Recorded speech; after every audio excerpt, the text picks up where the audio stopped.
இந்திய அரசியலமைப்பு polity, making of Indian constitution, இந்திய அரசியலமைப்பின் உருவாக்கம் பகுதி 5 நம்ம பார்க்குறோம்.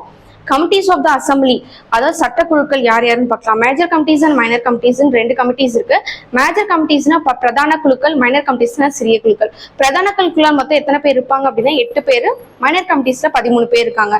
பிரதான குழுக்கள் union powers, advisory committee, fundamental rights, இந்த மாதிரி பல குழுக்கள் இருக்கு. யூனியன் பவர்ஸ் அப்படின்னா ஒன்றிய அரசின் அதிகாரங்கள், ஃபண்டமெண்டல் ரைட்ஸ் அடிப்படை உரிமைகள், இந்த கமிட்டிஸ்லாம் நிறைய பேர் இருக்காங்க. அதே மாதிரி மைனர் கமிட்டிஸ்ல 13 பேர். Housing and creditors and finance committee எல்லாமே இருக்கு. டிராஃப்டிங் கமிட்டி அப்படின்னா வரைவு குழு. இந்த வரைவு குழு தான் என்ன பண்ணிருப்பாங்க அப்படின்னா நம்ம இந்திய அரசியலை வந்து உருவாக்குனது யாருன்னு பாத்தீங்கன்னா டிராஃப்டிங் கமிட்டி, வரைவு குழு தான் வந்து உருவாக்கி இருப்பாங்க. இந்த டிராஃப்டிங் கமிட்டியோட சேர்ட் மெம்பர் யார் அப்படின்னு பார்த்தோம் அப்படின்னா டாக்டர் B.R. அம்பேத்கர் தான் இதோட chairperson. Enactment of the constitution எப்போ அப்படின்னு பாத்தீங்கன்னா November 26, 1949.